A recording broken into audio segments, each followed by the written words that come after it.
Hello, welcome to legal awareness web series. आज legal awareness web series में बात करेंगे एक इशू की जो पिछले एक हफ्ते से न्यूज़पेपर्स और मीडिया में चर्चा का मुद्दा बना हुआ है। यह है रिक्यूजल ऑफ जजेस। ना, रिक्यूजल ऑफ जजेस ये होता है कि जज ये कहता है कि मैं इस केस को नहीं सुन सकता। अब इस पे थोड़ी सी बात होगी, किस तरह के केसेस में जजेस ने पहले रिक्यूज किया है, कब जज को रिक्यूज करना चाहिए, किसका फैसला होना चाहिए रिक्यूजल का, और ये जो अभी केस हुआ है उसकी वजह से लोगों में क्यों एक थोड़ा एंजाइटी है हमारी जुडिशरी की इंडिपेंडेंस को लेके, और लोगों के माइंड में ये डाउट आ रहा है कि क्या हमारे जजेस पूरी तरह इंडिपेंडेंटली आज काम कर पा रहे हैं या नहीं है। मैं आज की बात शुरू करना चाहूंगा अपने चीफ जस्टिस जो आज हैं, जस्टिस रंजन गोगोई। उन्होंने एक बात पिछले साल इंडियन एक्सप्रेस में रामनाथ गोइंका मेमोरियल लेक्चर देते हुए कही थी, और वो बड़ी इंपॉर्टेंट बात है। पहले मैं वो एक सेंटेंस बता दूं आपको कि परसेप्शन का खेल है सारा। जुडिशरी में ये परसेप्शन बहुत इंपॉर्टेंट है कि पब्लिक को हमेशा ये लगना चाहिए कि जज किसी दबाव में कोई काम नहीं कर रहा, जज इंडिपेंडेंट है, वो अपनी कॉन्शियंस से काम कर रहा है।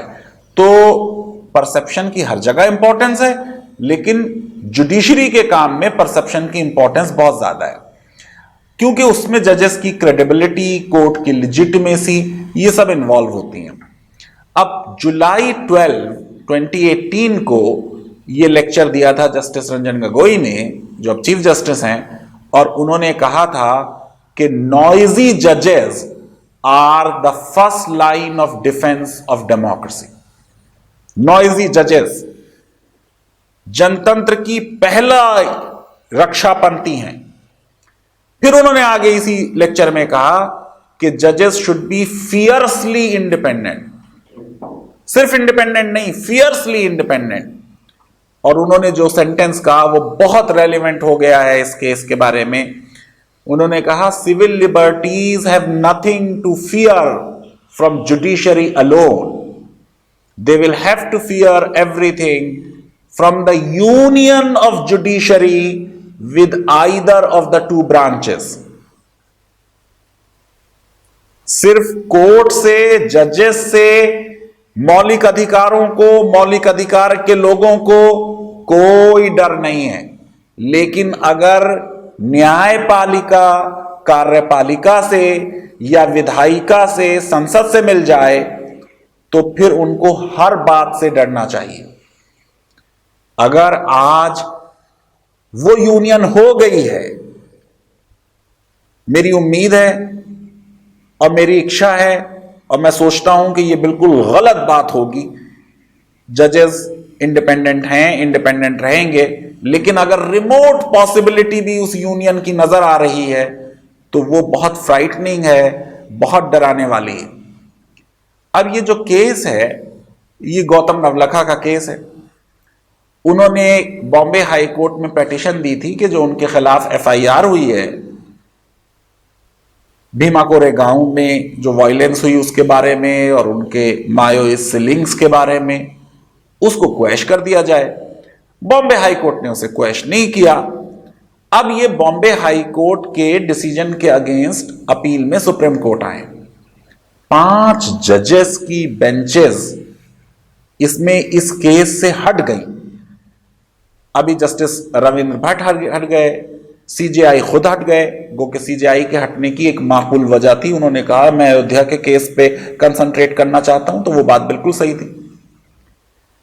अब जब इस पे जरा ज्यादा हंगामा हुआ तो सुप्रीम कोर्ट की रजिस्ट्री ने ये क्लैरिफाई किया कि भाई सिर्फ जस्टिस गवई इससे हटे थे, और ये जो जस्टिस रमन्ना और जस्टिस रेड्डी का नाम आ गया है ये गलत था, वो लोग नहीं हटे थे क्योंकि वो उस बेंच पे थे। लेकिन ये जो 3 जज बेंच का ऑर्डर था, उस ऑर्डर में ये नहीं कहा गया था कि इस मैटर को प्लेस किया जाए एक ऐसी बेंच के सामने जिसमें जस्टिस गवाही ना हो, इसलिए वो ऑर्डर तीनों के बारे में था। अब ये आज कोई किसी से छुपा हुआ नहीं है। हर सरकार को सिविल लिबर्टियंस पसंद नहीं होते, इंदिरा गांधी को भी पसंद नहीं थे, आज की सरकार को भी पसंद नहीं है, फ्यूचर में भी जो सरकारें होंगी उनको पसंद नहीं होंगे, क्योंकि ये जो सिविल लिबर्टियंस होते हैं, जिनको प्रिजनर्स ऑफ कॉन्शियंस कहते हैं, ये हक बात कह देते हैं, ये सरकार का विरोध कर देते हैं।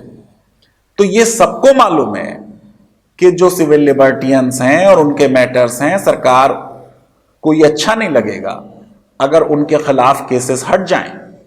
अभी आपने देखा कि 50-60 लोगों ने, जो इंटेलेक्चुअल्स थे, एक लेटर प्राइम मिनिस्टर को दिया था, लिखा था कि लिंचिंग हो रही है। उस पे एक मजिस्ट्रेट ने बिहार में ऑर्डर कर दिया कि इन पे सेडिशन की एफआईआर की जाए। अब जब बहुत हंगामा हुआ तो कल बिहार की पुलिस ने यह कहा कि नहीं नहीं, ये बिल्कुल कोई केस नहीं बनता, इसमें सेडिशन नहीं होती। लेकिन सिविल लिबर्टियंस को आज अर्बन नक्सल्स कहा जाता है। तो क्या जजेस को इस बात का थोड़ा सा भी डर है, स्लाइटेस्ट डाउट क्या उनके माइंड में है कि अगर हमने किसी सिविल लिबर्टियन के फेवर में ऑर्डर कर दिया तो वो सरकार को पसंद नहीं आएगा? मेरी इच्छा है कि ऐसा ना हो, लेकिन अगर ये जरा सा भी डर है तो ये समझ लीजिए कि डेथ ऑफ जुडिशियल इंडिपेंडेंस हो गई, ये डेथ ऑफ कॉन्स्टिट्यूशनलिज्म और संविधानवाद हो गई। इस केस में जजेस का क्या पर्सनल बायस या प्रेजुडिस इन्वॉल्व हो सकता था? किस चीज का उनको डर था? यह बात समझ में नहीं आई।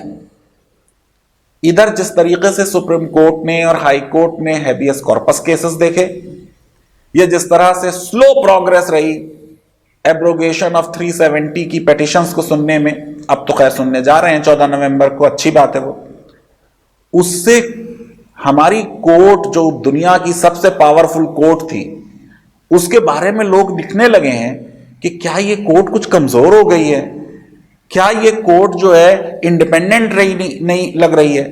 ये दोनों बातें कोर्ट की रेपुटेशन, जो ग्लोबल रेपुटेशन होती है, उसके लिए अच्छी नहीं है। अब देखिए, एक जज जो है उसको आइडियली किसी भी केस से हट जाना चाहिए अगर उसको यह लगता है कि उसकी इंपार्शियलिटी जो है वो क्वेश्चन होगी because of his personal bias या prejudice concerning a party to the dispute, कि भाई कोई डिस्प्यूटेड फैक्ट है, उसके बारे में उसे पर्सनल नॉलेज है, वो उस केस में कभी लॉयर रह चुका है, कभी जज रह चुका है, कभी उसकी राय ली गई हो इस केस में, कोई उसका इन्वॉल्वमेंट किसी स्टेज पे उसकी फैमिली मेंबर्स का रहा हो। गौतम नौलखा के केस में ऐसी तो कोई बात नजर नहीं आती। कौन यह फैसला करे कि जज हटे या ना हटे? बिल्कुल सही लॉ है इस पे कि जज को खुद फैसला करना चाहिए, उसका अपना जो पर्सनल कॉन्शियंस है वही डिटरमिन करे, क्योंकि अपने थॉट्स और अपनी फीलिंग्स को कि मैं इंडिपेंडेंट हूं या मैं प्रेजुडिस्ड हूं या मैं बायस्ड हूं, उस जज के अलावा कोई बेस्ट नहीं जानता। अब जैसे मैंने आपको कुछ केसेस के बारे में बताया कि अभी हमारे सीजेआई हट गए अयोध्या के केस में, मेरी समझ में नहीं आता कि ये केस उनके सामने लिस्ट ही क्यों हुआ। मास्टर ऑफ रोस्टर भी वो खुद हैं। अब मैं अगर आपको थोड़े से रिसेंट केसेस बता दूं रिक्यूजल के, तो जस्टिस एमएम शांता गौंडर 17 सितंबर 2019 को रिक्यूज कर लिया। इन्होंने कर्नाटक के हैं, ये कर्नाटक का केस था एमएलएस की डिस्क्वालिफिकेशन का। ये वो एमएलएस थे जिन्होंने बीजेपी की सरकार बनने में हेल्प की और जो अब अपनी डिस्क्वालिफिकेशन चैलेंज कर रहे हैं, क्योंकि स्पीकर ने एंटी डिफेक्शन लॉ के तहत इनको पार्टी विप वायलेट करने के लिए डिस्क्वालीफाई किया है। जस्टिस दवे ने अपने को रिक्यूज कर लिया था एनजेसी से, क्योंकि ये कोलिजियम के मेंबर थे। एनजेसी में क्वेश्चन यही था कि जजेस के अपॉइंटमेंट की पावर कोलिजियम के पास रहे या सरकार के पास, एनएजीसी के पास चली जाए, जो एक नया कमीशन बन रहा था। इसमें इनसे कहा गया कि भाई आप कोलिजियम की मीटिंग अटेंड मत कीजिए इस दौरान जब आप इस केस को सुन रहे हैं, लेकिन इन्होंने अपने को रिक्यूज कर लिया। इसी ग्राउंड पे जब जस्टिस जेएस कहर से कहा गया, वो भी कोलिजियम के मेंबर हो गए थे, उन्होंने न सिर्फ मना किया बल्कि उन्होंने कहा ये मेरी ओथ का वायलेशन होगा और जो एनजेसी का जजमेंट है उसे आप पढ़ेंगे, उसके पहले 15-16 पेज जस्टिस केहर ने रिक्यूजल के ऊपर लिखे हैं और अपने रिक्यूजल ना करने को जस्टिफाई किया है। अभी इसी साल 2 मई 2019 को चीफ जस्टिस रंजन गोगोई ने खुद अपने को रिक्यूज करने के लिए मना कर दिया। यह हर्षमंदर की पेटिशन थी आसाम डिटेंशन सेंटर्स के बारे में, और पेटिशनर ने खास तौर से यह कहा था कि सीजेआई क्योंकि असम के अहम हैं, उनके फैमिली के और उनके इंटरेस्ट एनआरसी में है, जाहिर है कि एनआरसी में उनका नाम भी आना है, फैमिली का भी नाम आना है, इसलिए यह बेहतर होगा कि वो इस केस को ना सुने। चीफ जस्टिस ने बड़े सख्त अल्फाज में उनकी पेटिशन रिजेक्ट की और कहा, do not even remotely think that we will recuse, we will not allow anyone to browbeat the institution, recusal will be destructive for the institution. और आगे उन्होंने कहा, द इनेबिलिटी, डिफिकल्टी और हैंडीकैप ऑफ अ जज to hear a particular matter is to be perceived by the judge himself and no one else। मैंने अभी भी आपको बताया कि डिसीजन कौन करेगा इसमें, वो जज ही करेगा, ये बात बिल्कुल सही है, लेकिन इसमें करेक्ट लॉ जो है वो जस्टिस एमएन वेंकटचलैया ने रंजीत ठाकुर के केस में 1987 में ले डाउन किया था, क्योंकि टेस्ट ये नहीं है कि क्या जज को ये लगा कि मैं प्रिजुडिस्ड हूं या बायस्ड हूं। इसमें जज का माइंड नहीं देखा जाएगा, पार्टी का माइंड देखा जाएगा। क्या पार्टी के माइंड में उस जज को लेके कोई शको शुबा संदेह पैदा तो नहीं हो गया। जस्टिस वेंकटचलैया ने कहा, मैं कोट कर रहा हूं, as to the test of likelihood of bias, what is relevant is the reasonableness of apprehension in that regard in the mind of the party.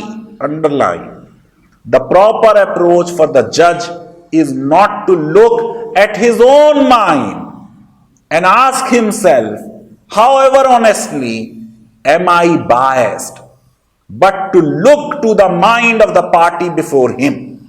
यह प्रॉपर टेस्ट था। फिर वही सवाल कि क्या गौतम लखा के केस में जजेस को यह लगा कि वो बायस्ड हैं, और अगर ऐसा लगा तो वो किसके फेवर में बायस्ड हैं या प्रेजुडिस्ड हैं, सरकार के या गौतम नाम लगा कि हमें नहीं मालूम इन सवालात के जवाबात। मैं उम्मीद करता हूं कि हमारे जजेस जब भी रिक्यूज करेंगे वो पार्टी के माइंड में क्या है, इसीलिए रिक्यूजल के डिसीजन से पहले रिक्वेस्ट करती है पार्टी आमतौर से, फिर जज रिक्यूज करता है। गौतम नवलखा के केस में किसी पार्टी ने किसी जज से ये रिक्यूज नहीं किया कि आप इस केस को ना सुने। जुडिशियल इंडिपेंडेंस में लिखता रहा हूं, is the right of the people, not right of the जज। जुडिशियल इंडिपेंडेंस से जज का फायदा नहीं है, समाज का, कम्युनिटी का, देश का फायदा है।